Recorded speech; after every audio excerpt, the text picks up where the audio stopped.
Right, we're live. What is up? Oh, I forgot the one job I had, which was to tweet and put it on Facebook. Oh well, they'll see it. It goes up automatically. Okay. What's going on? What is up, guys? Hey, We're here with friends. Colin Cook. Colin Cook. Hey, thanks for having me, guys. No Of problem, course, dude. I was of excited. course. Adam does the booking now. If you want to get it, listen. If you're listening now and you want to get on a podcast, you have to hit up Adam Prue, okay? Yeah. I'm too busy and prissy to be dealing with this booking stuff. Yes. I'm the gatekeeper. Yeah. So he apparently anyone could get through the gate. We got Yeah, Colin. it's not hard to get through the gate. No. It's No, I was not very hard excited when to you get sent me through that the text. I was driving. I was like, oh, okay, I can't text and drive, but I Oh, wanted to be like, stop sweet. Oh, yeah. So what's up? Oh, the stuff. Yeah? Just living. Yeah. So, go ahead. I was gonna say Colin is a hilarious comedian. Oh, For- yeah. Yeah, we should for tell our everybody. viewers. Yeah, I forget that sometimes. Sometimes people listen, and they're not comedians that know us. They're just random people that come across our podcast. I'm not a comic. I'm a taxidermist. He's a taxidermist who tells jokes that are very off-putting to the people who are trying to get their dog stuffed. I'll stuff your dog over. Oh, this got weird quick. I apologize. I was gonna say, something just happened. I It's lost just you. the headphones. Oh, okay. Keep talking, Keep boy. talking. Keep talking. Keep No, I doing was what you're gonna say- doing, white boy. I was gonna say my lame joke was, you said you were a taxidermist. Well, that's because you kill. Oh, stop it. Oh. I went stop for it. I went like it. for I'll take it. Hey-o. If we can just do I an know you'll hour of take it. mildly complimenting me, I'm gonna get my fill. So you've been doing comedy how long? I have been doing comedy. I started. This is a loaded question. I started writing comedy when I was like 19, so that was like 8 years ago. It took me like 2 years to get the balls to get on stage, I was the same way. and then I stopped doing comedy about 4 years ago because of a vicious drug addiction, and We're gonna get into that. yeah, absolutely. And I took a lot of time off, and I started in September of 2013. I got back up on stage. Oh, wow. That's when I started. Oh, we're like Oh, we have the twins. same start time.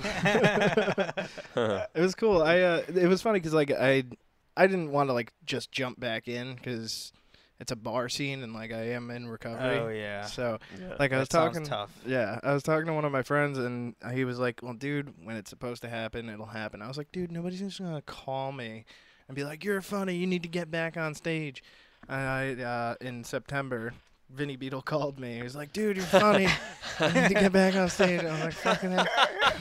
No one's just going to call me and tell me I'm funny on Yeah. stage, and then Vinny Beetle comes in.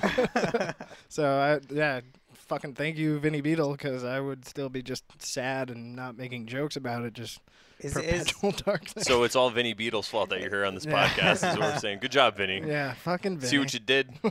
so if you didn't get that from Vinny, do you think you'd be back at all? Was it that much of a something for you to have that you needed to get somebody to actually say for you to come back? Well, it was kind of like I like for the 9 months prior, where like I got clean in like November of 2012, and I spent a lot of time like, oh, I want to get back on stage, you know what I mean? And Okay. eventually, I would like dip my toes in, I'd hit an open mic here and there, like maybe once every 4 months, and so I hit like 2 or 3 open mics before that.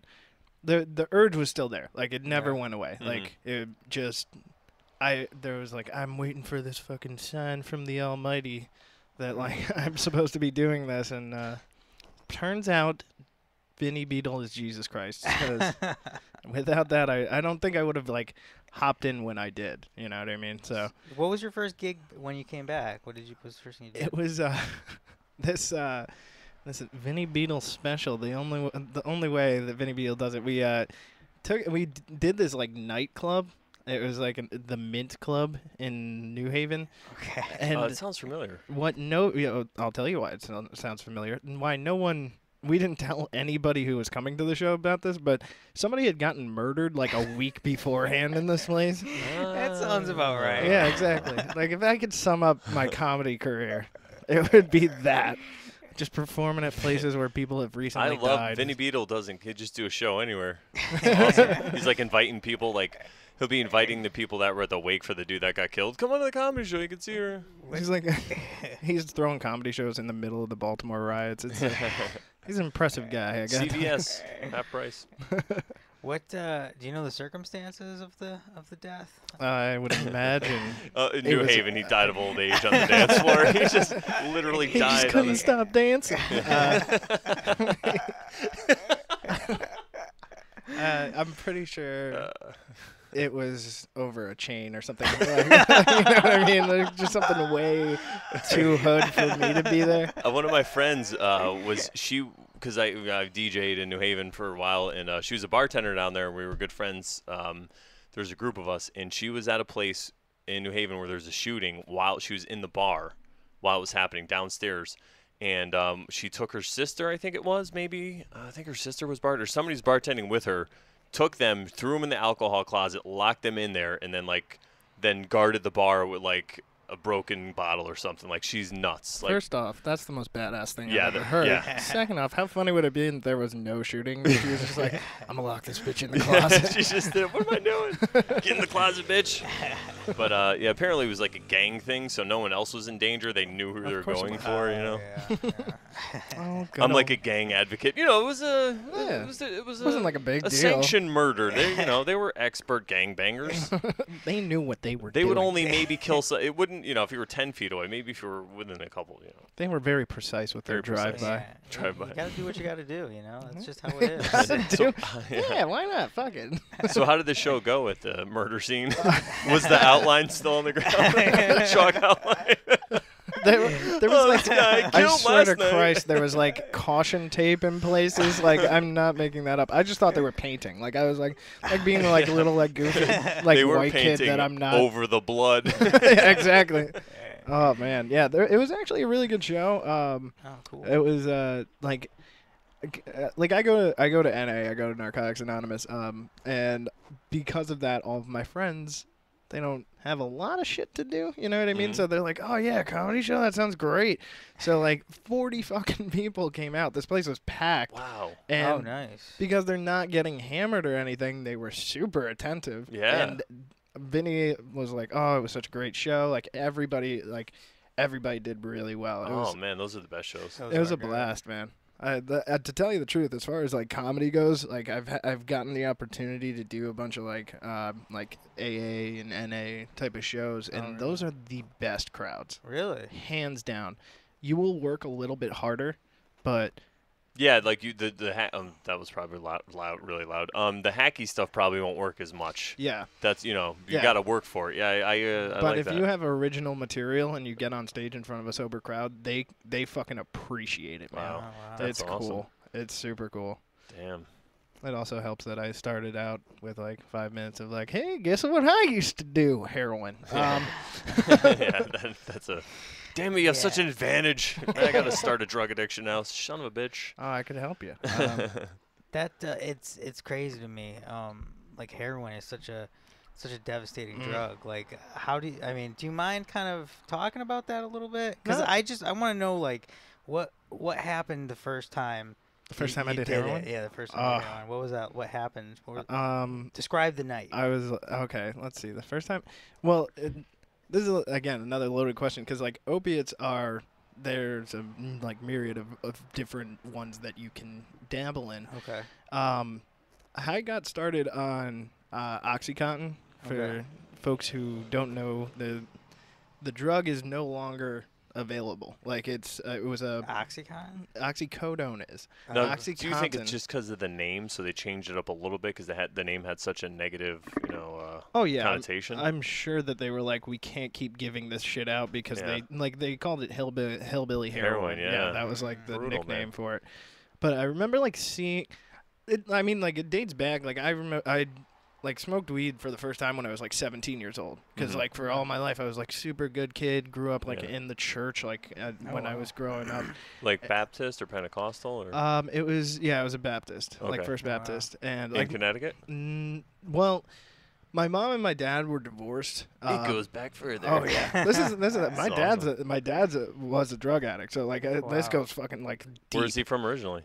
He's originally from Connecticut. Then he moved out to Arizona. Well, actually, he moved out to California because my mom and him divorced. And Oh, I so used after to the go. divorce, you moved out. Yeah. Oh, okay. I used to go out and like hang out there, and like we would like when I say I grew up in the church, like we were there like Tuesday, Wednesday, Saturday, Sunday. Oh wow. I went through a similar thing when I was growing up with my mom. She got into the Pentecostal thing, and that's what it was. They had Bible night, and then I was in the Boy Scouts, but it wasn't really the Boy Scouts. It was the Boy Scouts, but it was like the Christianer, But yeah, so I can relate. Yeah. Well, it's bit. ironic because like I just like I hung out in church basements a bunch, and I was just like trying to get candy and shit. Like, and now like all these meetings that I go to, Narcotics Anonymous, are all held in fucking church basements. I'm like, I can't get out of here. But that's funny. You should say it on stage, man. Totally.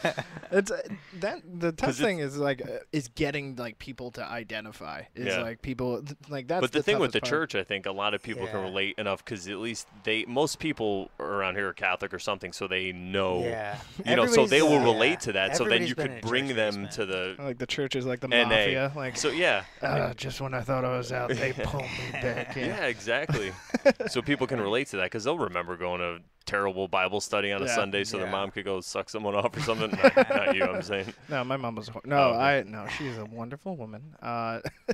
But back to the original question. Yes. I grew up like super prim and proper. I grew up in Southport, Connecticut, which is too rich to Sounds call rich. itself Fairfield, Connecticut. It is part of Fairfield, but I grew up super poor. So like I was constantly trying to like assimilate into that culture. When I was younger, I had to go to these etiquette classes. Really? I know how to waltz because of it, which is actually works really well with women. That's the only thing I that got. explains. I just found out. The waltz. Yeah, Huh? I get you now. I get it. Suddenly it's all clear. The waltz. But like I remember, like I thought just everybody went, but my mom was just like real scared that like my poor ass wasn't gonna get involved. Like people are gonna be like, there's something wrong with that white boy. So like, Is he from Bridgeport? How were you affording to live there though? my grandmother and mother are Irish immigrants. My grandmother moved to Connecticut like in the 60s, like right at like 1959, I think it was. Wow, what a time to move here. Yeah, and like Southport like wasn't what it is today. Okay. So she bought a house. Her and it's like that whole like immigrant story. Like her and her husband flew over. They bought this house, then moved the family like 6 years later. And then all this money started popping up around them. So like we lived with my grandmother. After my mom and dad divorced, we just moved in with my grandma. So we were in like a really weird like situation altogether. So like there's always been that like weird like, oh, I wish I just could fucking fit in with you guys. Like, you know what I mean? Yeah. Like the first time I drank, I was like 13 years old. And like this can sum up me as a person. We were in my friend's house and we had gotten into the liquor cabinet, and he is familiar story. First off, he's not drinking. Only I'm drinking. Oh no. And like as we continue, or as I continue to drink, everything. Really? Like I swear, and like just everything we could crack into, because you couldn't take too much out of the bottle. Well, I mean, you're not surprised. He said his mother and grandmother are Irish immigrants. So yeah, I mean, okay. Yeah, exactly. You waited till you were 13. In other words, no Heyo. chasers. It's my turn for the It was a late heyo. start. Heyo. But all right, so you're drinking everything. So we're drinking everything, and like around like 6 shots, I was like, I'm hammered. Like I didn't know I was hammered, but I didn't know it was called hammered. But I was like, this is everything I want in life. I'm in the Matrix. My buddy, he's making up groups. Like he's like, oh well, if you take this many shots, you can get into the Drunken Monkeys. And, like, these are made-up groups that he's just trying to get me to drink more. And I was like, oh, yeah, fuck yeah, I want to be a part of the Drunken Monkeys. So, like, it makes so much sense to a drunk 13-year-old. So, like, I was so desperate for somebody to just be like, yeah, no, you're a cool guy. Mm-hmm. And, like, so I just was like, ugh, and I puked the color black. It was insane. But the heroin didn't come in until later, or any sort of, like, type of drug like that. Because, like, around like 17, I smoked weed for the first time, and like my dad died, and it was partially attributed to his drug addiction. So I was like, okay, well, I'm not. How old are you when he died? Well, I was 12. 12. So, okay. Oh wow. Yeah. So I like I was like, okay, I'm gonna stay away from this stuff. You know what I mean? It's weird to say because like when I was like a little after 12, my grandma, by the way, huge drinker, super abusive, like crazy lady. And I remember being like, and this is so fucking profound in retrospect, like, I was like 12 years old. I was like, wow, addiction seems like a real theme in my life. And like, I was like, Yeah. fuck. Like you already knew you were headed there. Yeah, exactly. But yeah, so 17, I smoked weed, and I was just like, I want to feel it all. Like that, because nothing bad happened, and I thought that like the first time you smoked weed or did a drug, the world was gonna fall apart. Have you heard that joke? There's a comedian who has that joke who said that's how people try harder drugs. He goes, they lie to you so much about weed, you try, you're like, oh, it's not that bad. How bad can heroin be? Okay, It's yeah, like, yeah. there you go. Yeah, I feel kind of, yeah. Like I was like, I just want to feel it all. So eventually, like the more drugs I found out about, the more I tried. And What did you do after weed? What was the second one? cocaine, the good old cocaine. Really? Yeah, Wow. not very quickly after. It was probably like a year and a half or 2 years after. But I had a little love affair with coke. Had a serious love affair with ecstasy. That was a blast. I've heard. I've never done it. Yeah, I I've just never missed done it that. either. Like, I left for the Marines right at the time where people were doing it. It was weird. Like, well, it's a heavy drug, man. Yeah. Like they say that like the suicide rate on Mondays and Tuesdays in America is actually higher because of the people that party and rave over the weekend. oh yeah, they and then you come have that down. serotonin crash. Yeah. I heard there's a way Yeah. to offset that. You got to take something in it, like Probably weed. no, there's some other kind of. That's the addict in me. It's like, oh yeah, another drug. Yeah, well, yeah, it's But probably just bullshit. And, right. yeah, I have no idea. But yeah, so then around like somebody, I don't know how. Oh, I was selling weed to some dude, and he was like fucking nodding out. I was like, what is that? And he was like, oh, it's this stuff, it's called Oxycontin. There were these like OC80s. And, Oh, jeez. yeah, those were like, you had to fucking like suck the film off and then like grind it up through like a little hose grinder. It was intense. And like, Wow. I did it. I was like, I never don't want to feel this way. Like, What did it feel like? So, like that fucking amazing orgasm, like the one that like you're just not like a sad like Thursday beat off. I'm a good Christian who doesn't masturbate, and I'm a virgin because I'm not married. I have no idea what you're talking about. Oh, I'm talking about like that fucking orgasm where you like come so hard you think you're like gonna piss out your asshole through your penis. Like I've been that. there Like, oh, God. once or twice. It's like that, like stretched out, and then Stop right now. You can stop this and explanation. it's like This is so warm wrong. feeling all over your body. It's impossible to Wow. really Words just- can't put it Damn it. into. I'm so Words don't mad get that I it know done. that People- exists now. 2 minutes ago, I didn't know that was out there. Now I do. Well, Fuck. yeah, I mean, there's a reason that people who do heroin end up fucking homeless. Like, it's like, Yeah, well, at least I could feel this way. Like, You know what Yeah. I mean? Yeah. So, all right. So you started doing. So I guess Oxy became kind of on a regular Is that basis. so? Is that for what you? Oxy felt like? That or That was what Oxy felt like. Well, no, the heroin, because when you're injecting it, that's the fucking rush that you get. Oh, But okay. Oxy, it makes you feel all warm and like happy and just kind of like relaxed. You know what all I right, mean? so Like, kids, listen. If you're gonna do it, go big. You gotta go with the Go H, big or go all right? home. Yeah. Yeah, and like that started, and that was like the way that I told myself I was okay. I just sniff pills, like I don't shoot dope, like that's not. Well, it's I'm all always good. about Okay, yeah. rationalizations in the Yeah. brain, no matter what it is. Same thing with like hoarding. I mean, Yeah. or I don't know, whatever. So, anyway, So you sorry, thought I'm you- a hoarder.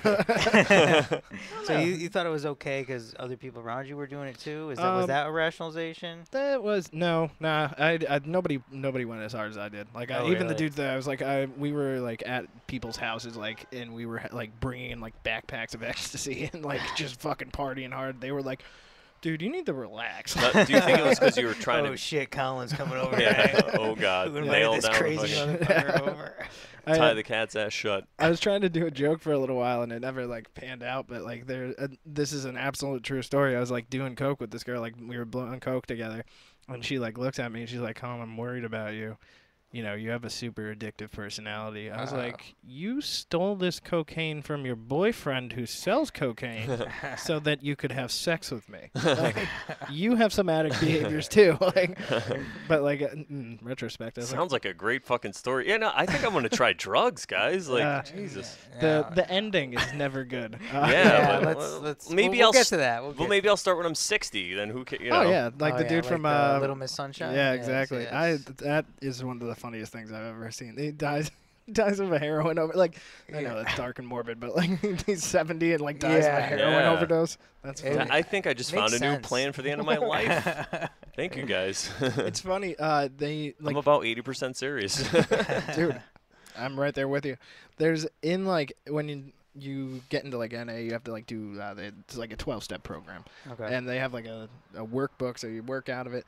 And there's a section in the first step where it says, do you have any reservations? Like, do you have any, like, oh, if this happens, I'm going to get fucked up. Oh, okay. And, like, Ooh, that's a good, I like that section. So, you have, like, those, like, little things that you work out. Like, oh, like, for me, it was, like, if my mom dies, like, fuck it. Like, you know what I mean? And there was a couple other ones. And then the last one was just, like, if I get real old. Like, if I live past 80, which I have fucking no intention on doing. How old are you now? I'm 27. I'm trying to figure out how old I'll be. All right, so if you live to 70, I'll be 82. Oh, we'll we're just going rock down. it the fuck We're out. going All right, we're doing it. Relapse. We'll be like in the ghetto scoring. Oh, dude, These old guys on our walkers and our rascals. I have been in some fucking seedy neighborhoods. I think it's so funny because well, not funny, but like there's been this whole outpour of like almost like a race war, like not necessarily there, but like with like how the like cops are like doing what they're doing and killing all these black people, like, and all these white people have these fucking opinions. I'm just like, you've never even been inside of a project. Yeah. Like, you have no fucking idea. I've been in like a project like 4 or 5 times, and I already know like that life is completely fucking different. Yeah, like, it's a war zone. Like, it's just not even. I drove in like not even a nice car, Bridgeport. It was PT. Okay. Oh yeah. And I drove in, and not even in a nice car. Like, I had like my mom's kind of new station wagon. And like as I'm driving in, I talked to my dealer prior, and he was like, "Dude, you have to make sure if anybody comes up to that fucking car that you tell them that you're there and you're my boy." And so like I pull in, and like these 2 dudes just start walking towards the car, and I'm like rolling down both windows. I'm like, I know body. They're like, "Okay, he's cool." I was like, Jesus Christ, oh my this is the most serious situation I've ever been in. So yeah, it's all right, so remember when you were listening in the beginning of the story and he said it was like an ultimate orgasm? Well, that's what happens, though. Well, yeah, exactly. Yeah. I mean, if you got to deal with those situations. So that you were there to if get somebody heroin. just like hands you like a bundle of heroin that will take you through, not like a literal bundle, but like a bunch of heroin that's like, you're never gonna have to buy this again. Fucking go ahead. But like you can sustain the next 70 years of your life doing heroin. You won't live that long because you'll fucking OD. But like, just do it. It's gonna be amazing. But the reality is that that's not how it works. Like, you have to go through these seedy areas. You have days where it's like you're fucking being dope sick is the worst feeling in the world. Really? Like, it's so that's what, like the day after, or when you're coming off of it? It's when you don't have it. How often do you have to do it before you get dope sick? It depends on how often you're doing it. Really? It's like, like if you're doing it regularly, like I was doing it, the way that I like got high, and I barely, at the end it wasn't getting high, it was sustaining, but like I still held down a job, which I don't know how the fuck I did, but what were you doing? I was waiting tables, so I would get high before work, just enough to like not feel sick, make it through my first shift, then go take the money that I made on my first shift, go get dope, come back to work the night shift, use that money to get high, like actual high, not sick, and then try to save a little for the morning, and usually end up like, man, I need heroin. And she like knew what was up, like, and I put that woman through hell. Your like, mother? Yeah, absolutely. She just didn't know what the fuck to do. You know what I mean? Well, like, that's the real problem with it being illegal, because I know, like, I've been this is something I've been talking about with people lately about the legalization of drugs, and a lot of people have been fighting me, and I understand where they're coming from, But my argument is it's out there. It's so easy to get anyway. You might as well make it legal because this way your mother will know what to do. She'll just go to a center where they have people to go talk to and say, hey, my son's on heroin. Okay, well, this is what we do. They bring you in. It's not like you have to hide it. You have to worry about him getting arrested and going to jail and not seeing him. Well, there's things like Narconon, which is something that is it's like Al-Anon too, where the families and the loved ones of drug addicts there's still shame attached to it, There certainly is, and it's definitely And I think a lot of it has to. I'm sorry to cut you off, but a lot of it has to do with the illegality. So, I think it has more to do with the promoted feelings around and the persona of a junkie.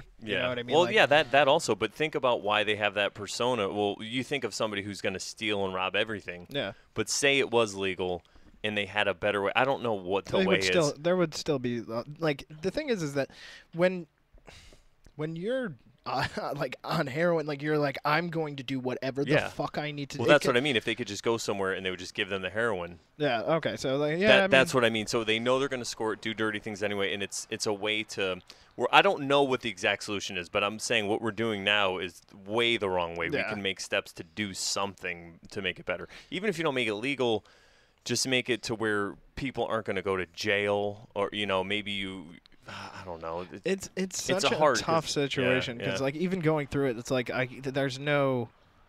I don't know what I would change in the current society because it is something that's when you're there, you don't want to be there, but you also are well, I don't want to give this up. I don't want to feel not feel this way anymore. Yeah. You know what I mean? It's. That's how I feel about hamburgers, man. Yeah, me too. That's my new drug is fucking cheese and meat combinations. Oh, we're done. We're still going. Okay, good. So what? Bring me back to the time when you were finishing off, doing the oxy wasn't enough. Now you had to actually inject it. Well, and where you were the first time you injected what happened was, they changed OxyContin. It was you could get it in pill form as the 80s, and which is an 80 milligram 80 pill. The size, just for most people, I'm sure. I'm know just what I'm Oxy using is. Oxy 80s. These are the shit. It's a 80 milligram pill of OxyContin, which they usually give to terminally ill cancer patients, right? Yeah, or war vets, people who have or amputees. You know what I mean? Yeah. This is the end of the line shit. Yeah. Okay. And because the only thing that made it time released was a coating that people figured out, if I could just hold this in my mouth for a little bit, the coating goes away, and I can fucking sniff it or do whatever. You could essentially do anything, bang it, whatever you want. Banging is injecting. I didn't know that. Okay. Yeah, sorry. But, yeah, you can do all that, and there's no problem. So they came out with Opana. That was, the new thing that if you tried to crush it, there was, a gelatin in it that would just ruin it, so you weren't able to abuse it, which is, I think changed and saved a lot of lives. But they then came out with the 30 oxycodones, 30 milligram oxycodones, which are these little blue pills that people basically replace that with. And, it's that becomes too much money at a point. You know what I mean? These pills, and you're sniffing them and so eventually that's too much, so heroin's real cheap, and then eventually sniffing it doesn't do the trick anymore, and the way that I figured, or I got needles for the first time is the most ridiculous thing in the world. I just caught the right CVS at the right time, or the wrong CVS at the wrong time, if you depending on what your feelings on the situation are, but I called up at 10 o'clock at night. I was my dog has diabetes. I need needles. And the guy was just I don't usually work here. Just come down. All right, sweet. So I had these and they're small. They're not meant for human beings, but they're 10 cc's. So that was the first I made up a dog with diabetes to get to get high. So how did you know when you get the heroin? How did you know what? Because you were sniffing it, you said previously, right? Mm-hmm. So when you get it, is it a powder? Or is it a? It's a powder in a wax paper bag. Okay. Yeah. You're sure you're cool about talking talking about this stuff? Yeah, or I we're just talking- don't know how great of like people are like, oh, let's listen to this No, comedy no, podcast. no. Listen, No. people are gonna listen. I'm 'cause they're- giving you a how-to on how to shoot heroin. Well, you know what it is? I think there's so everybody knows like you buy weed and you smoke it, you buy cocaine and you sniff it, you buy a pill. But heroin is one of those things where it's like I don't know. Does it come in a liquid? I see people on There's TV some- cooking it on a spoon. Something Yeah, with a there's spoon. two types. There's two types. There's the powder, which is prevalent in our area. Down south, you'll see a lot of like it's called black tar. It's like that it's Yeah. like sticky and Okay. it's dark, so you have to cook it. With this, you just mix in water and fucking voila. Oh, so the powder you would get, you just mix it in water and inject it then- right in. Yeah. Can Oh, you all drink? right. Can you drink it? You could, but I don't imagine would hit you as hard. Okay. One thing that people did do that I never got into was they would pour it out on tin foil and light the tin foil and then like freebase it. Oh, yeah, I've seen that in movies, Yeah, yeah. I've seen that in So- traffic. I think the whole thing behind it is get as much in as quick as possible for Mhm. that like real hit. So that's the That's the trick, kids. So the first time you did it was that night when you Yeah. went to CVS? I got I got a DUI in 2012 in February. Actually, the like 2 nights before I ended up just calling it quits on comedy. I got a DUI, and because of that DUI, you know, I had been fucking doing other drugs for a while now, and my lawyer was like, it'll look really good if you end up going to rehab. You know, so I knew I was going to rehab, and I was like, oh, well, you know, I want to get this one last thing out of the way. Like, Yeah. I want to shoot dope. Like, I've never done that. So I did that, and then, in my head, I was like, oh, well, I'll already be clean, so, like, I don't want to go back to it. But immediately, the second I got out of rehab, I was like, I'm not done yet. Like, and that period of time in my life is hands down, like, the darkest period. So how long were you in rehab for? This is how fucked up insurance companies are. I was in rehab for about 14 days. It was supposed to be a 28-day program. At the 14th day, they felt that I was cured. The insurance company. Yes. They're like, he had enough. He's fine. We'll set him back into the real world. So around 19 days, I ended up having to go home. And it didn't work out too well. The insurance company was wrong. Well, that's because they care about your money. Or they care about not Yeah. you. They care Yeah. about money. Yeah. Allstate, you wouldn't know. Scumbags. It's not Yeah. great insurance. So that was, you know, they talk about, like, a lot of people will talk about, if you ever, like, get into a lot of conversations with addicts, as I do, there's a point where you realize that you're using drugs against your own will. And that was, like, the last 8 months where it's like, I want to stop, but I just fucking can't. And there's no fucking more gut-wrenching feeling of, like, everything that you're doing, you're aware is negative and terrible, and you're hurting the people around you, and you still can't pull out, you know? Like, it's just, it's got you. Because Did there's, you like, ever think about killing yourself? Absolutely. I tried. Really? Yeah, Oh, I tried to man. OD twice. Oh my god. So And, how much did you take? double what I do to get high. And I had, And that's because you just couldn't stop. So you're like, I'd Yeah. rather just die than to keep this cycle going. yeah, exactly. And you can, like, when you're in that place of, like, darkness, you can really convince yourself of a lot of fucked up things. And there's, like, that, I don't know, like, the way that I convinced myself was like, I am a cancer cell. You know what I mean? Like, if Mhm. you look at, like, if you, like, look at the world, there's a, you know, there's this theory called fractioned reality, where everything is something on a larger or smaller scale. So, like, the world would be like the working human body. Mm-hmm. So Okay, you look yeah, at yeah. cities like New York and LA that are kind of like these cancerous, like they emit smog and like this Mhm. terrible, and like you've got But like beautiful comedy, though. I mean, no, let's yeah, face it. exactly. So also the same with cancer. Yeah. If Nailed you've it. seen the new Tig special, you'll agree. But yeah, like so I like was convinced that like this is what I am.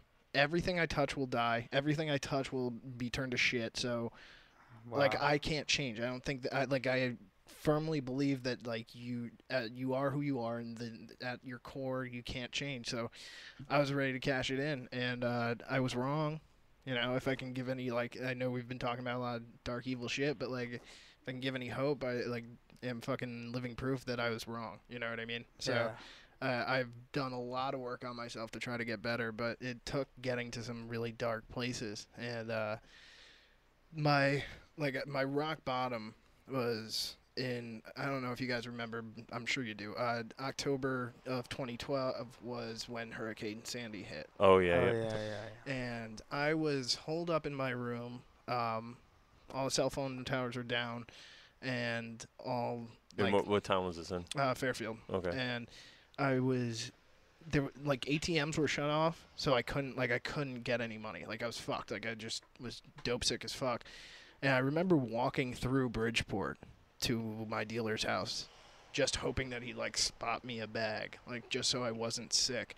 And like he did, and like I got home, and I like it was like just. How far of a walk? Like probably about 2 miles. Oh, okay. Nothing huge, but Yeah. like it was, when you're in Bridgeport, it fucking half Yeah. a mile is And like this was in the 4 middle here. of the hurricane, or was It was right when it had just hit. Okay. Like, so the actual torrential downpours and all that had subsided, but I was like, I need to fucking Yeah. do this. So I got home and just, like I said, I did enough to not feel physically like shit. And I just remember having this fucking flashlight, like sitting in my dark room with this flashlight that actually had like AM radio, and just listening to it, and it was just like, holy shit. Like where, and like I don't have any friends to turn to. Like I'm sure there's people doing things right now that are like trying to figure something out. I can't get out of my fucking bed. Like I'm miserable, and I just am done doing this. Like I Wow. can't feel like this anymore. And it honestly, it wasn't. I still like had like 2 or 3 more weeks of a run in me, and I still was doing drugs for like 2 or 3 more weeks. And then November 12th, I checked myself into detox, and all turned, like, I mean, not all at once, but Yeah. it's that turned was around the moment since. it changed. Yeah. Wow. And I spent And you were my back in comedy in less than a year. Yeah. That's awesome, man. I was like, I got it. One thing that does bother me is like people who haven't done heroin comparing comedy to heroin. Have you've heard this? People regularly. Yeah, so all you fucking hacks out there, stop it, all right? If you've never done heroin. It's like Comedy you for don't heroin. understand the difference. Like it's kind of like doing heroin and that like you're chasing that first high. But heroin, I have gotten a bad bag like that wasn't actually heroin maybe like 4 times. I've gotten a bad crowd maybe 3 out of 4 times. You know what I mean? Yeah. Like I can't even say, like, I've probably done well, like by my standards, about 4 times. Like in reality, like there's nothing. The two are, but the difference is that like doing drugs is like it's kind of like button mashing in Mortal Kombat. Like Okay. you might win. You Yeah. might get that sensation that you won, but like you didn't work for it. You didn't do it. Yeah. Like there's like that, Yeah, I know what you're saying. that It's like a cheat payoff code. of throwing in work into something. Yeah, like, with and then comedy, you you're feel like, it. yes, Yeah, like when you make a crowd laugh. Yeah, I see what you're saying. And I have very high standards for doing well. It's weird. Like if I see somebody else go on and do well before me, I'm like, it's a hot crowd. Okay, so I don't count that. If for me, it has to be like the guy before me did pretty good, I did great, and then the guy after me, it progressed the way that it was supposed to. They laughed at the right parts. They didn't laugh at the wrong parts. Like that's the thing. Like if a crowd laughs at like some part of the joke that I know isn't funny, I'm like, all right, well, this doesn't count. Like Yeah. I write that off. Like I write off so much The of whole my, performance? Yeah. Oh, man, you're so hard on yourself. Yeah. that's crazy. Well, I mean, I feel like you have to be good. You know what I mean? Like, Yeah, well, yeah. No, I those, guess like I think you do have to, but once in a while you got to tell yourself, fuck it, I'm good, man. These people laughed. Like, you got to say, they laughed at something I wrote. Fuck yes, and then you can go back. Oh, I mean, yeah, there's that momentary, like, joke-to-joke excitement. Like, I got them to laugh about this topic. Yeah. Mhm. Like, But maybe you should think about it later, like, when you think back on your day, like, you know what? I sucked there, but right there, hey, fuck it, I was pretty good. You know, Yeah. like, Well, I mean, like, that's what I'm saying. Is like, Yeah. I like joke-to-joke, I have good moments, but, like, the whole... Like, as far as an entire set, it also, like, for me, it Yeah. has to be Oh, over, right. like, 10 minutes. Like, if anybody can kill Ah. in 5, you know what I mean, Mhm. on the Okay. right night. So, like, if it's over, like, 10 minutes, then I hit, and it's fucking... that has happened to me in the 6 years on and off that I've been doing comedy, probably about 4 or 5 times. So like all of those like fucking magic. So it's like the opposite of heroin, kind of. Exactly. Yeah, but you still chase it like an idiot that we are. Yeah.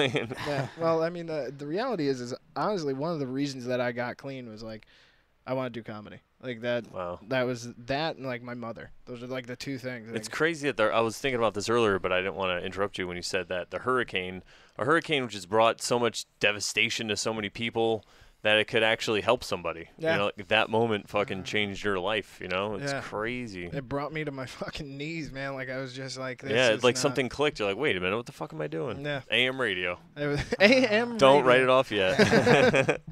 So Saved you- my life. So when you Damn were you, NPR. so when you were in that moment, did you also think about killing yourself? And then was that the realization of like I need to stop? I think, well, like, as far as like suicide in that moment went, there was just like I don't know what it was, but it was just like maybe there was some like of the like church kid still in me, and it was just Okay. like God. Like I remember distinctly like throughout my life people saying, you know, as long as you invite God into your heart, He will help you. And like I was like, fuck it, you know, I've drifted from the church quite a bit. I'm not religious, but like I just was like I'm doing the foxhole prayer, you know what I mean? And it also dawned on me that like even before drugs, I was fucking miserable my entire life, like just this shattered shell of a person. And like I don't know, like how dare I try killing myself when I haven't tried living? You know what I mean? Yeah, wow. Yeah. Yeah, that's a great way to Like look at it. that was where it got to, and I mean, thank So God. you were too smart to kill yourself, thank God. Yeah, I was. You just got like, there, you're like, no. I think no. it came down to two as well. Like two as well. I like You that forgot also. that fucking moment where it was like, oh, I want to experience everything. I hadn't experienced shit. You know what Yeah. I mean? Like I was like, there's got to be more to life than what Yeah. I'm doing. So I felt like I was cheating myself, and I already had hurt my mother enough. Like I didn't want to fucking do that again. You know? Yeah. and But you said you did devastate her. attempt it, though, right? I did. I mean, I think anybody who's had like mental issues knows that you hover above like this like meniscus of water that like if you plunge below, there's a fleeting moment where it's like I could go right now. Like I could get the fuck out of here. It could all be done. And like that plunge is fleeting, but it happens every now and again. And I mean, it happened. Like, and that was the reality of it. Like I wasn't like perpetually like I'm gonna kill myself. Yeah, you're just like, this is a quick way out. It pops up right in front of you. Yeah. You're like, press this. Yeah. Wow. Like that's the one thing. Like I think, like a lot of people talk about, and this is, you know, my issue with Facebook is like a lot of people. Are you going to turn this into a hacky Facebook joke on No, this, Colin? this Folk? trust me. There's some. Listen, if one you thing do I that, will say is that I will like, you know burn this how- whole podcast. There's some comics who are like, oh, they're like you'll hear people be like, oh, that dude's always on. Yeah. I am always off. I don't fucking riff. Yeah. I can't. Like, That's I how get I like consider intimidated myself. by guys who can I think the world of like Dan Calwhite, for Yeah. example. Oh, yeah. Dan Calwhite can riff like nobody. Yeah. I can't be around him because I'm just like, yeah, no, but like, oh god, Too much pressure. Yeah, no, that's how I feel too. But like, yeah, well, what I was gonna say is, like with Facebook, I think Facebook gives everybody the ability to express their opinion. The issue is that human beings have. Horrible opinions, I'll say it. Well, I mean, yeah, but the reason that they have horrible opinions is because I think that we are very perceptive, but we are limited by our own experiences. Yeah. And the issue is that a lot of people haven't really been through the depths of the bullshit. It's like the thing about like black people and white guys talking out about black people. Like you don't fucking know. Yeah. You've Or like never feminism, been black. when the guys are saying, you know, oh, this stuff, and it's like, well, did you ask a girl? You know, they Yeah. just think that something was feminist. I have my own Yeah. opinions on feminism, but that's why I keep them to myself because I know. exactly. But, like, She should stay in the kitchen where she belongs. well, no, not that. Although it would be. I'm trying to work on a joke about this like idea of like I'm like a white male now, which is kind of like being hired at a job where the last manager was a total fuck up. Yeah. And you're like, you did what to minorities? Yeah, like, yeah. but like the reality I is, love that like, act out. That was a great voice. like the reality is, I would love to have worked for that guy. Like, Yeah. I know better. I live in this era where I know better, but where that was acceptable, it would have been great to like one time just be like, bitch, get in the kitchen, and her just be like, he's so crazy when he's hungry. You know what I mean? Yeah, Like, yeah. To harken back to a different time. No, I get it. I mean, yeah, that's a. I don't know if I should comment on that. but I know. No, better. I know. That's, Yeah, no. that's the point. Is I Yeah, do know that's better. actually but it would be cool to not know better. That's a great. That's a great premise, man. You should definitely. Yeah, I'm kind of thinking about murdering you so I can steal it, and I'd have to kill Adam too. Damn it. and burn this. Yeah, totally. You probably are gonna already burn this. Yeah. No, definitely not. But yeah, what I was saying is like a lot of people speak out on mental issues, Yeah. and they have no fucking idea what it's like to be mentally damaged. Like to have that issue where it's like I can't feel good like within myself. Like I can't, like there's nothing in me to make me feel okay. Like some people have it, you know, like I used to do a joke back in the day, like people would come up to me, like I've dealt with mental issues for a long time, and they'd be like, you just gotta be positive. Oh God. You just gotta stay positive. It's like the problem isn't me going, oh my God, if I just think good things, I will feel good. Like, that's not how it fucking works. So I've been low enough on the ladder, you know what I mean? Like, as far as, like, the shit that I've gone through, where I've been, and my experiences that, like, I can feel empathy. You know what I mean?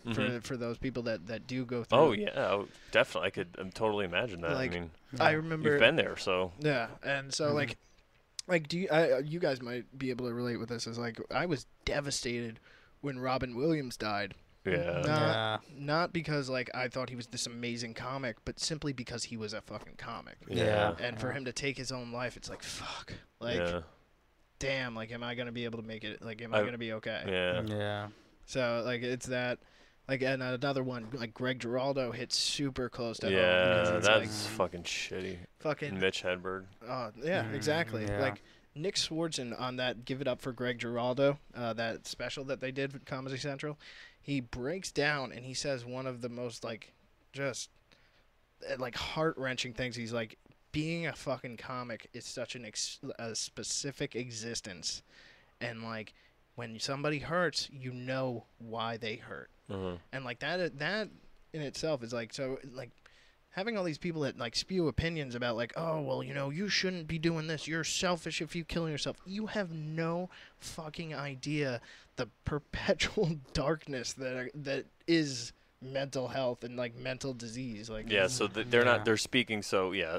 So they're speaking from a totally shitty like vantage. They have no idea. Yeah. So I mean, It's actually selfish what they're saying by you being selfish because they're affected in a way. I mean, I don't know. well, I think that's what scares me a lot about Facebook, honestly, is because you have this limited experience and then this ability to spew an opinion, it's a quick way to perpetuate hate.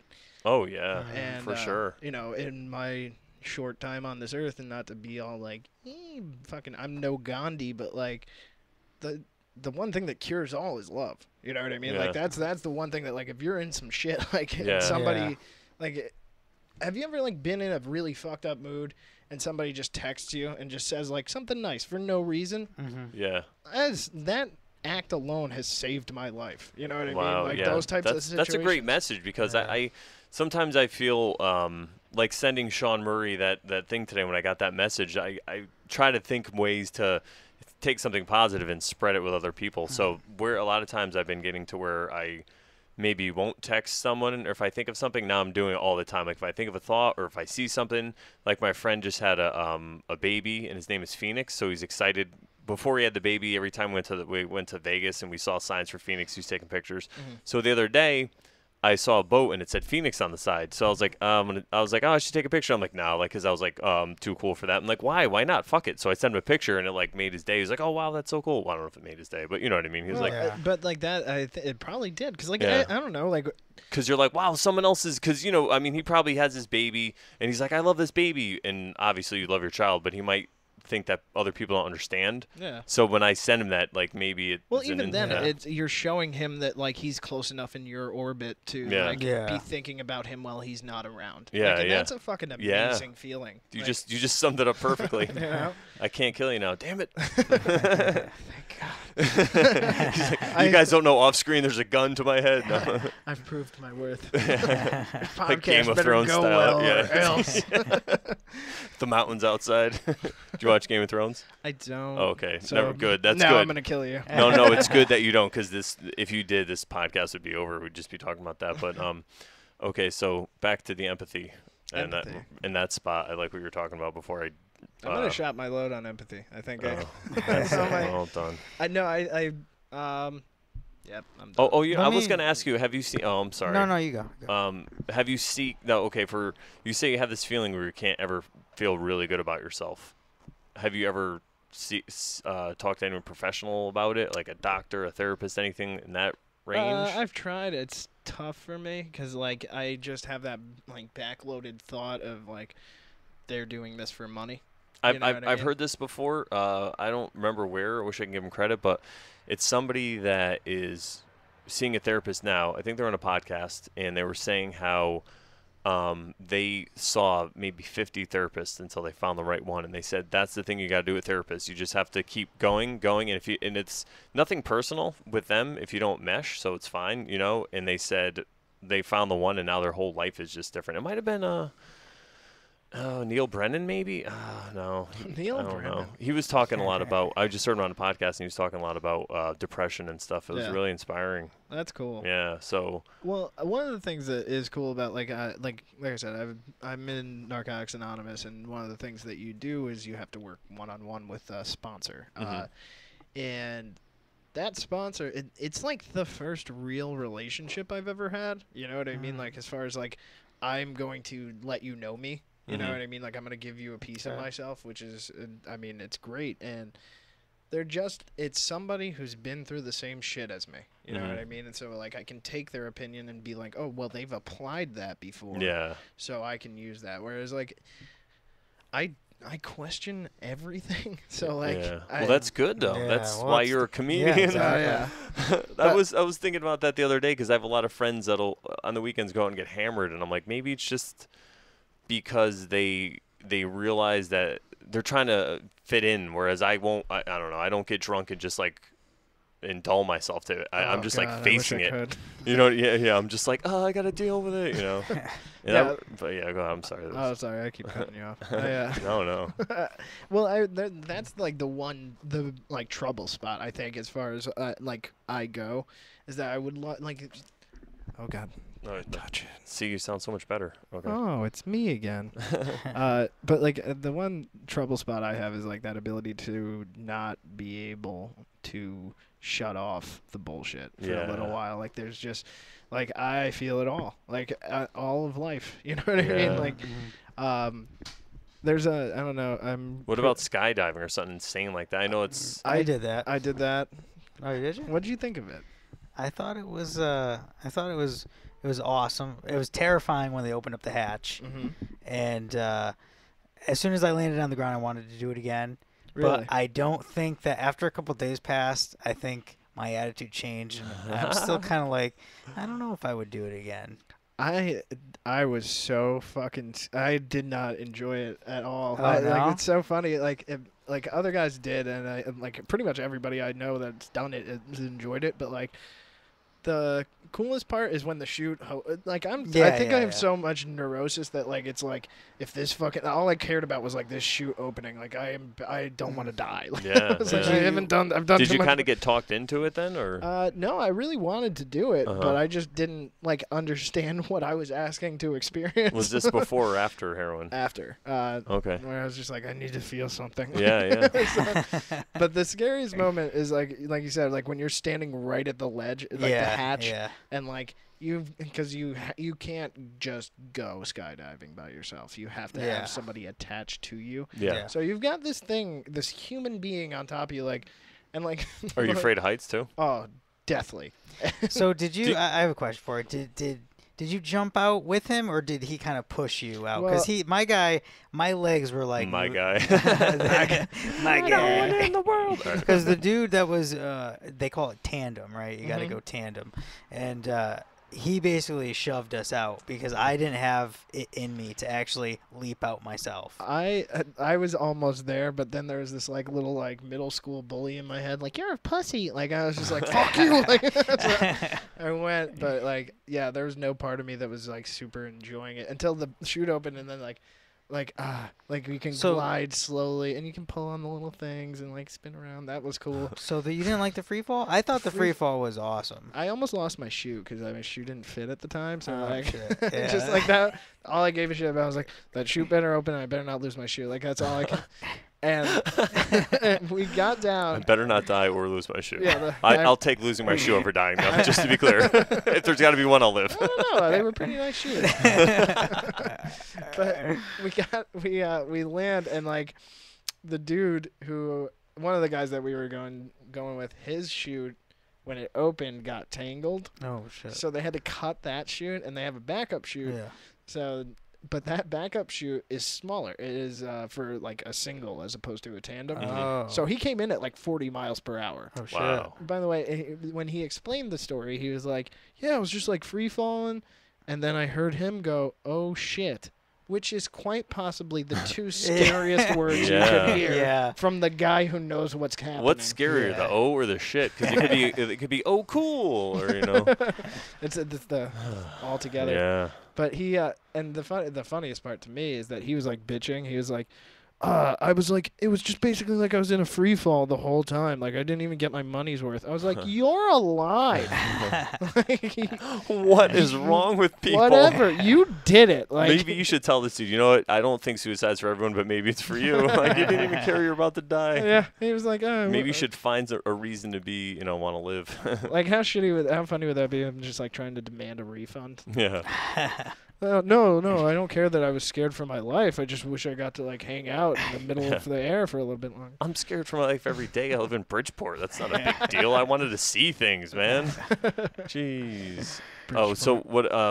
So when you said you were looking at doing the skydiving, it was kind of to just feel something, or did you want to see if you'd like it, or I mean? I just wanted to cross it off the list. Yeah. You know what I mean? 'Cause yeah, I was gonna say that it sounds like you've faced your biggest fear that you had of the heights and everything, and did it just to basically to do it. Like you're a very brave person. Oh wow. Did you? I didn't hear it. You Colin said you're Cook. afraid of heights. I am, yeah, Oh definitely. wow. You're a So- very brave person. And Yeah, because I'm honestly, I not. could do I've never that. considered myself scared of heights. So maybe we went into it with like a different Yeah, maybe. mindset. That probably had a little bit to do with it. I'm more scared of like being on top of a building. Yeah, like, yeah. It's Yeah, just like okay. that's stationary. So Yeah. I mean, like the falling isn't like it was just Yeah. like oh. Yeah. this But is still kinda- standing on the edge is what Oh, I mean. that's yeah. That's what I mean. I And you almost, jumped. yeah, I almost puked. Like Yeah. I was like, this better fucking work. And that's what they say about people who are brave, and they talk about getting on stage. Say, well, how did you do it? How weren't you scared? It's like, well, I was still scared, but I just did it. I was scared, but I did it anyway. Yeah. That's Yeah, when people bring that up to me, like, oh, how do you get on stage? It's like, I could never do that myself. But it's Yeah, like, you well, could- no, it's 'cause you I just said you yeah, could never do it. That's why. I feel. You made me lose my train of thought now. oh, you're talking about how people say how you do it. Oh yeah. You're That's scared right. Yeah. still? Yeah. So like, I just tell them like, I feel the same way you do, but I just go up there and do it. Like Yeah, I still feel like you do. You do where it in it's spite like of the fear. debilitating. Yeah. But yeah, you just gotta go up there and do it. And by the way, losing your train of thought, that's my thing on this podcast. So I'd like you to keep on no, track. trust me, it is also my thing. I love that. Like when people are like, "Do you get nervous?" I was like, "Yeah, like real nervous." Like there's been moments like if it's a bigger show or I feel like there's something attached to it, like I fucking am like stomach sick. I remember watching Really? Yeah, like I watched who was it? I think it was Letterman Yeah. who was talking about like he still almost throws up almost every one of There his is shows. somebody who So does throw up depressing. every time. And I think Robin Williams was like Woody that Allen too. did for Oh, a he also long was time. coked out of his mind. That might have been the Well, I mean, I remember I The truth performed with hurts. fucking who was it? Ronnie Wilkerson. If you ever get the chance, he's a ridiculous man. He's a fucking great comic. But he was talking about how he came up around the same time that Robin Williams had come up, and in New York they had like shotgun mics. So what would happen is you'd go on, then you would just bring up the next guy. So Robin Williams would go on, coked out of his mind, just spewing this ridiculousness. Like, how am I supposed to follow that with my like monotone like? Yeah. And he's just like, and the next guy is some fucking guy, and just dropped the mic and walked off stage. I was like, ugh. But Hi, I'm some fucking guy. I'm the previously mentioned fucking guy. I feel like I'm not getting as nervous anymore. I think. Well, because you start realizing at a point it doesn't matter. Nothing matters. Like as far as like, yeah, I mean, I'm never. Nobody's. I'm at least in Connecticut and where I'm at comedically, to be like, oh, I'm gonna get noticed. Yeah, I mean, Yeah. I look at it like I'm just going to have fun, and I like doing it. So, I mean, I think when I have longer sets, I get nervous because, but when I have to do like between 5 and 10, I'm pretty comfortable. When I got to do 15, I'm like, oh, what am I going to, that's not really, I feel like I'm using stuff that's not funny just as filler. Like I got to start writing more. Yeah. But I don't know. I'm starting to have a really good time. Like at the Funny Bone, did that show, the Jerry Woolley show I was talking about. And did I say that right? Jerry Woolley, right? Yeah, Jerry Okay. Woolley. Like Woolly Mammoth. Woolly Mammoth. And there was like 300 people there. And I went up like 6th. And I don't know. I was kind of nervous and walking around, but I went up and I was excited to get on stage. Like, it was a good feeling. Instead of like, I was like, yes, I want to get up there, So it was a good feeling. Yeah. I don't get me wrong. Like I get super excited about it. Like Yeah. Oh, yeah. Still, it's to this day. Like I just get it's nerves. You know what I mean? Like I'm Yeah. socially awkward as a person. Like, Yeah. Yeah. Like people.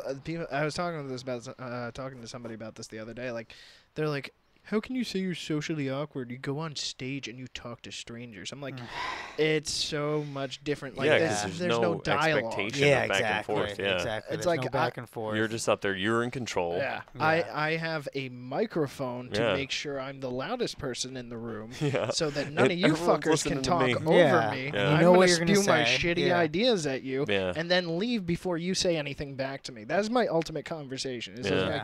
like, here's a bunch of things I thought about my dick. Pat- I'm gonna leave. Yeah, Like, Pat was talking about that. Pat Oates, for those who are just listening to this, we do another podcast called Pat Oates is Sad.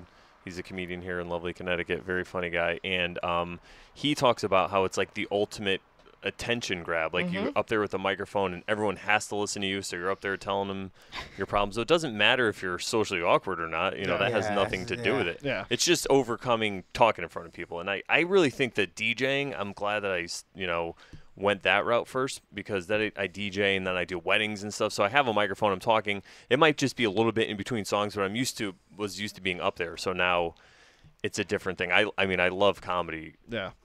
I like it more, I think, than DJing. But I also look at it where I'm not worried about being famous and doing it for the rest of my life. Like, I love doing it, and if that happens, great. But that pressure of being discovered, I'll be 40 next year. I don't really have that pressure. You know what I'm saying? It's important to just want to be a good comedian first. Yeah. And then just, whatever comes from that is a byproduct. But it's so hard. From that, and I think it's because I'm older and I just done so much shit, so I don't care. And I'm just trying to keep Seasoned good vet. ties with these young comedians, so when they get on, they're going to be like, oh, yeah, I remember this guy. We'll give him a shitty job making 60 grand, whatever, I'll edit something, whatever, I like come how on. you already have the number in your head. 60 grand for those paying attention. Yeah, for those paying attention, I will sell out for now. Well, I can definitely relate with that, because like I was in bands when I was growing up. Oh, like, okay, from, yeah. Like Oh, really? 13 to like. Oh, wow. 19. Would you play instruments? Sing, or? I sang because I like. Really? There is a point, and I think this is true for any comic too, that there's like you just look in the mirror or like have this moment where it's like I need something else in order for somebody to fuck me. Like Yeah. like That's I just can't, with the men in general. can't just bring this to the table and be like, take this dick. Like they gotta For be those like, of you watching right now, I wasn't always this strikingly handsome, okay? I had big, thick glasses. I was super skinny. Then I was fat. I had I'm glad to hear braces. that, to be honest. Oh. I was like, Dude. I don't even know if Brandon's going to dude. get this. We were doing a podcast with Brian Barganier and Jerry Morgan, and there was this tipping point. Maybe only I noticed it when I brought up a picture of what I looked like in 8th grade. I brought it up from Facebook, And then since then on, Brian Barganeer's treated me differently. He's like, oh, I get it. You were a fucking loser. Like you weren't always this pretty tall guy or whatever, you know? Like, yeah, it's like the exact opposite of high school, where you're just like, here's these shitty memories I have. Yeah. Oh, you're cool now. Yeah, exactly. That's exactly what it is. But, he totally, I probably should. I think I should just wear a pin of that around open mics just so guys. Just get a blown up yeah, shirt. like this was me, guys, right? Like one of those know. grandma sweaters with like the fucking. Like, I just found a way out. All right. You'll just have I'm still weird. Comics beating down your door. Yeah. What did you do? Yeah. What did you? You want to sponsor stopped me? eating wheat. That's what you stop eating wheat, and yeah. Brandon's gonna be my new sponsor. Yeah, let's do it. Teach me how to live, Brandon. So are you anybody else's sponsor? No. I've been like 2 different guys. The unfortunate truth is just like people don't stick around. Oh, really? You know what I mean? Like That sucks. Like I truly am like one of the lucky ones. You know what I mean? Like where it just. Well, it's because you found something. You know this. Yeah, I have my comedy. My fucking hook's pretty hard into something that like is perpetual hope. You know yeah. what I mean? As far as like. Yeah, because no matter how many times you fail a comedy, if you're really smart, you realize that you could fail a million times. You know. Yeah. And then that one time, there it is. You know, I was. Oh, who was it? Van. This is really corny. Like you know the song "Brown Eyed Girl." Mm-hmm. Yeah. Brown Eyed Girl. Well, Van Morrison sings it, and I was super high, big shock. And I was on Pandora. My new thing to do is read through bands' bios. I read through the one about the Beatles, blew my mind. Anyway, Van Morrison. And it was like how he had this one, you know, he was with his band, and he kept trying. Then he had this one record that was kind of a hit, and they thought it was a one-hit wonder. And then he just worked his ass off. It was in the studio, you know, made this other one. It was the Moon Dance one, I think, and just fucking killed it. You know, now he's this legend. Well, like the cool thing about like how long I have been doing comedy is I've seen a lot of guys start who are good now. Yeah. Like, that's got to give you such. It's like a hope. Yeah. It's hope and like fuck. Like you know what I mean? Yeah. Like, It's a little double. Yeah. For example, I know we've brought him up a couple times now. Dan Calwhite, when he first started coming around, I did not. Like I was like I don't think anything special about this guy. Yeah. You know what I mean? Like it wasn't like he's bad or he's good. He just was kind of vanilla. Like I didn't. And now he's he's mind blowing. Yeah, he really knows how to grab a crowd, and I think really what it has to do with he's just such himself. That's why people like you say he can't turn it off. He's just always himself. So on stage he's himself, and off stage he's himself. He's not really doing a. Well, yeah, I think that's the tough thing for like guys like me, where myself is dark and sad. Like, but I can't be like, hey guys, you know what's cool about heroin? The time that I was really depressed. Like nobody wants to. Like I can't. But I think there's a way where you could bring people into that world, especially if you use the church thing or something like that I was talking about.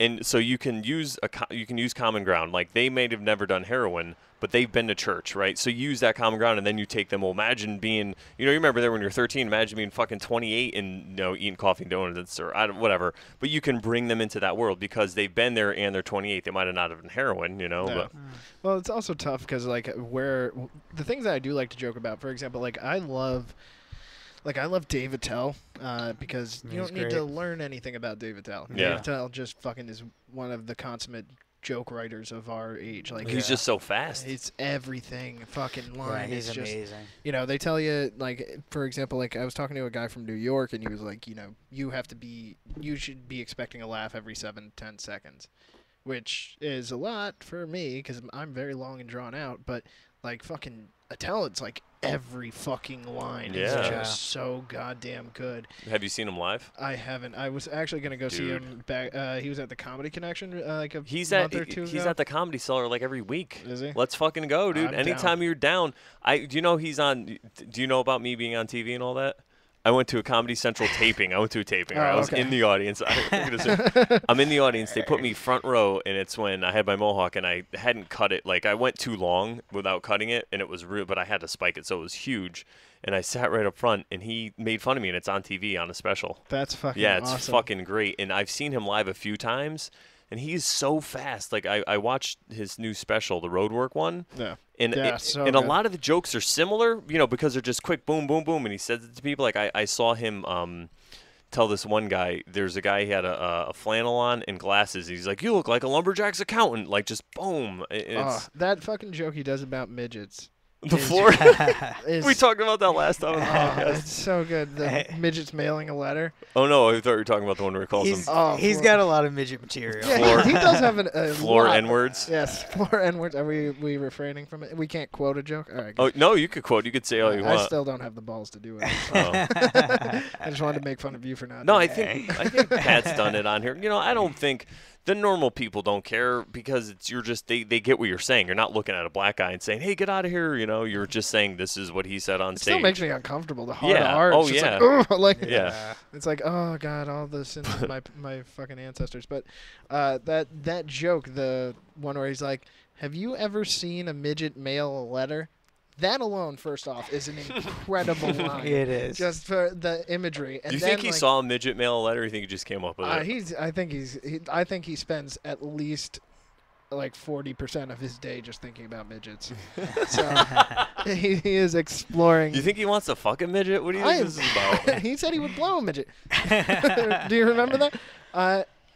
I know what you're thinking. Would I blow a midget? And you know I would. Like, but that entire joke is like the next line is, like they should be able to just put a stamp on it, or what they call it, a picture, or a portrait. A portrait. And then kiss it, and it can go wherever it wants to go, needs to go.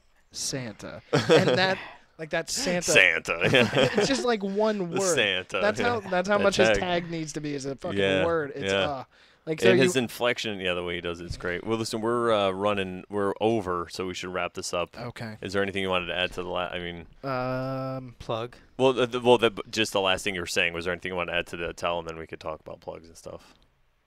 Just the I don't know if there's another thought you had. Okay. I'm trying to think of the point I was trying to make, but I think we were talking about seeing him. So we got to do that. We got to see I'm him down live. Well, do that. I have one last question. Just Okay. From your past and how fucked up it was and everything to where you are now. Like what you said before, like you have an urge inside you to go up and do comedy. How would you describe how comedy has impacted your life? It is the driving 30 force. seconds go. It's the driving force in me keeping it together, to be honest. I love it more than anything in this world. I said that I would people. I hate when people compare it to heroin. I think it's more like how I would imagine falling in love is. Like at first, it's kind of like this idea of being like, oh, like you get a girl and you're like, oh, I get to do that. Like that's like the same thing with comedy. And after a while, you start to find more and more reasons why you love this thing. And then at some point, you just realize like, I can't live without this.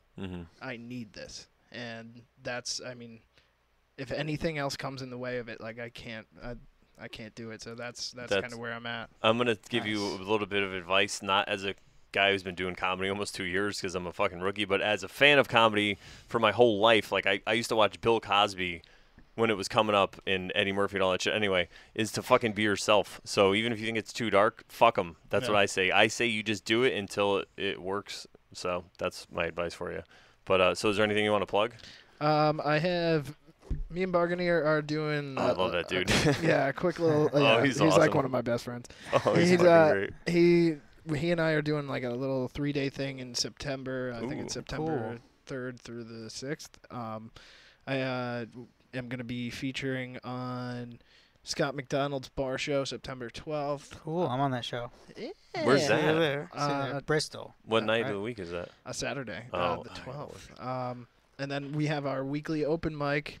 Comics come out and listen, support comedians this who are thing. listening to this, you need to get out to open mics. I didn't do mine last week because the week before there was like and we had 6 people 3 at people. ours. Yeah, so guys, I know it's a Thursday. I'm thinking about maybe toying with the idea. I got some really great advice again from the great Pat Oates, which was to maybe not do it every week, maybe do it every other week or once a month, and it would gain value to people, which makes sense. It does make sense. It would free up my schedule too. I selfishly want to do it every week just so I have the time to I have time that I can work out. So yeah, well, I've Plus they give us free pizza, so like why wouldn't? Oh no, I would agree because yours is more centrally located, so those people from Massachusetts should come down. It's not that far. Yeah, those get out people of Northampton. From, yeah, it's a shitty place. Exactly.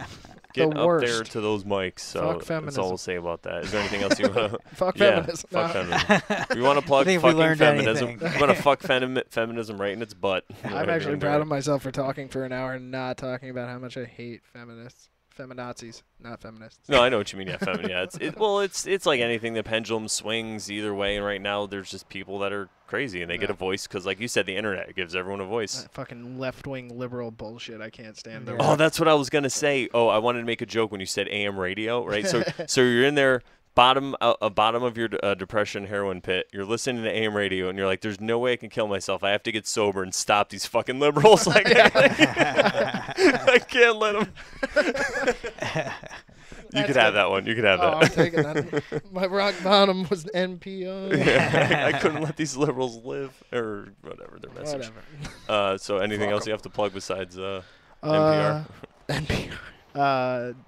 That I think. Oh, so the open mic is Thursdays. Oh, yeah, the open mic. What time? Thursdays, 7 p.m. sign up, 8 p.m. start. It's in Middletown, Connecticut at Vines on Church. The fucking owner of the bar is so cool. He gives us free pizza every fucking time. Dude, he like get up there for free food. Killer beer specials. Like, I don't drink, but like it's like $2 fucking drafts. Maybe I'll start doing Murphy's once a month until it picks up, and I'll come up to yours. And hang dude. out. And 7 minutes, you get 7 minutes as opposed to like a nice. 5-minute mic. Yeah. So I mean, it's a lot of fun, man. We have a lot of fun. So.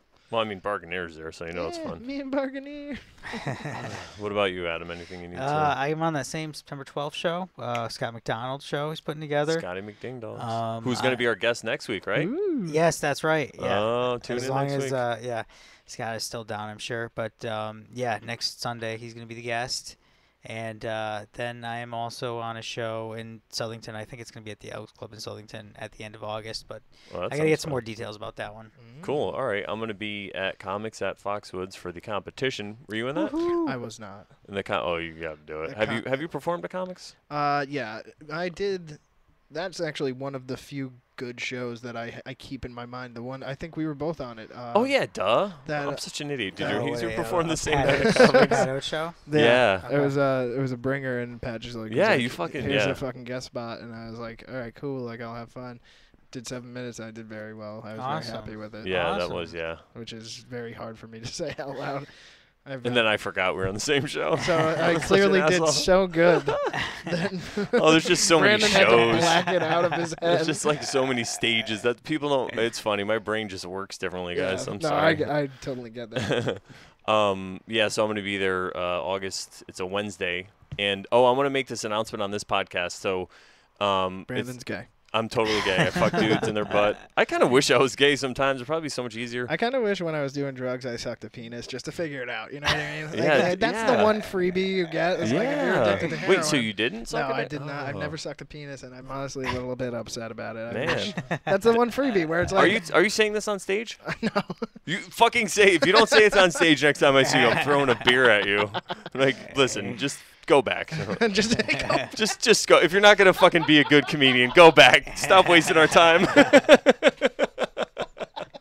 Oh, you can use that too. Go back. If you're not gonna be yourself, why are you wasting our time? Yeah. So anyway, I'm gonna be at this competition. Comics at Foxwoods. We have a room that night, and we're gonna be podcasting from Foxwoods. Oh yeah, I heard that's about that. And awesome. if you donate to the podcast on comedylol.com, click the donate on the donate button for PayPal. If you donate, it could be anonymous. Pat was saying unanimous. Now he's fucking up. It could be anonymous, but we'll let you come. If you want to come to the show, you can watch us do the live podcast from the room. That's right. So if you cool. donate, you'll be invited into the room to hang out with us and drink roofies if you're a girl. Just kidding. It's me and Pat. We can talk anyone's panties off. You fucking kidding me? We'd be a dynamic duo. But yeah, no. So that's the announcement I wanted to make on this podcast. That's So awesome. yeah, Nice. I'm excited. All right, guys. Well, I guess we should end this because it's All been this is a fun time, man. Thanks for coming I had out. a Thank lot you of for fun, coming. guys. Yeah, this Thank is you awesome. so much Coming for so having me. much. Good night. All right. Bye-bye.